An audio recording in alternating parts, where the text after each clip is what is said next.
This is the Downey Fire video on the mobile app. When you first log into the mobile app, you're going to get this landing page to log in. Again, if this is your first time logging into the platform and you need to reset your password, you would just press forgot your password and follow the prompts to enter your email, and then check your department email to reset your password. In this case, I'm using a test captain account. I'm going to go ahead and sign in. When you first sign in, you default to this landing page. It's the map page. Along the bottom here you have 5 menu items.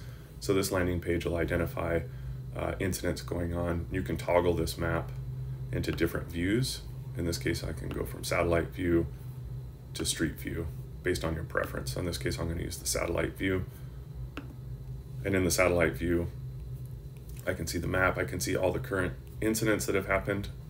We also have vehicle tracking for Engine 61, who's on a call right now, so you can see them moving on the map.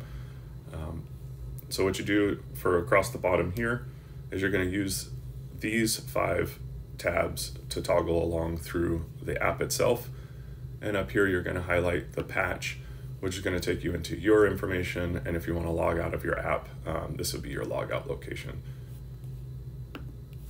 Along the bottom, working from left to right, if you click incidents, it's going to show all the incidents that are from most recent, going backwards in time as you go down. The current incident here is this Julius address, which is the one that Engine 61 is responding to. If you click that incident, it'll highlight that address, so it shows 61's location. It also shows where the incident location is based on this star, this EMS star and a circle. This allows you to quick route. You can get calculated routing using Google Maps or Apple Map to the incident. You can edit the pre-plan, which will be covered in another video. You can view the dashboard. The dashboard view is what we'll see in our future CAD system. And you'll see that this is a residential occupancy. It's a 3-bedroom home. It's 1,394 square feet. It's primarily a single-family residence, and it was built in 1950. Just nice to know, good to know information as you're responding to an incident.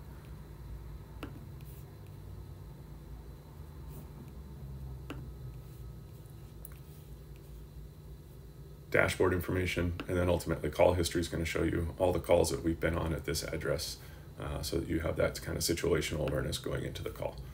Next tab along the bottom is units. You saw that we were following a few units. We have some test units out there right now.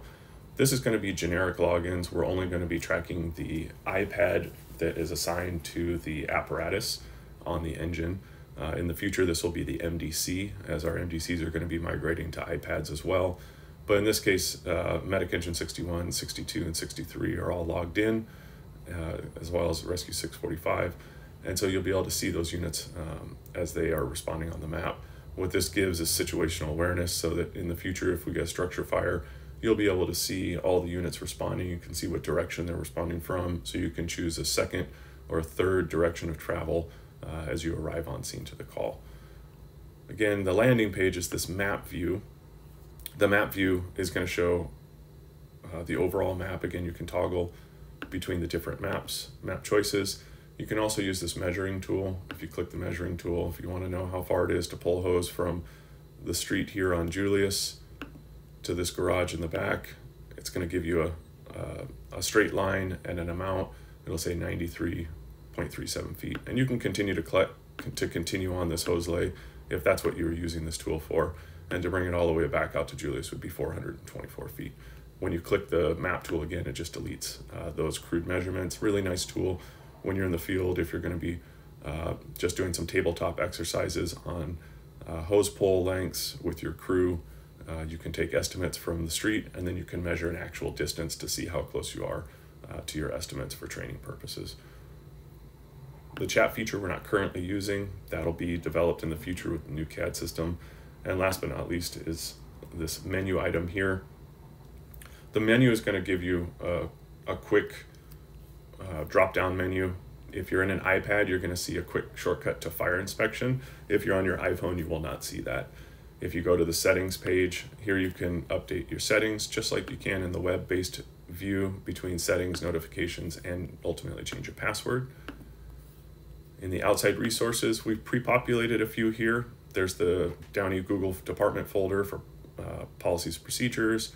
the First Due knowledge base. If you have any questions or get stuck, it'll take you to these are just hyperlinked to these various websites to open within the app. And last but not least is going to be the user preferences. Now this is going to be user preferences for while you're using the app, so you can change all of these settings.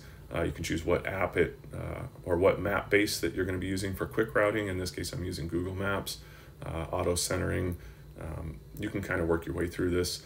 In this case, when Engine 60, well, the engines and trucks are logged in, they'll have the vehicle responder locations turned on, and that's to just, again, to give us better situational awareness.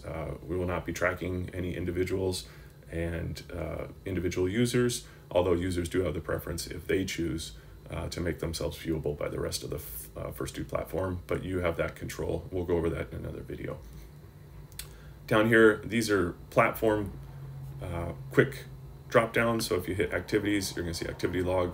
These will all be covered in future trainings, but I did want to point out, for instance, in the assets, if I click dashboard here, down here, you're going to get a sixth icon, which is just going to tell you which tab you're operating in when you go into the dashboard. So if I click dashboard, it adds an asset tab. It tells you you're working in the assets, and then it takes you to this dashboard view. To get out of the dashboard view, you just hit menu again. Again, you've highlighted assets because we're working there, so that if you come down here and you want to go into pre-plans and you were going to run the pre-plan map, again, the tab would change to pre-plans. Again, to exit out of that, you hit menu, and that's the mobile app.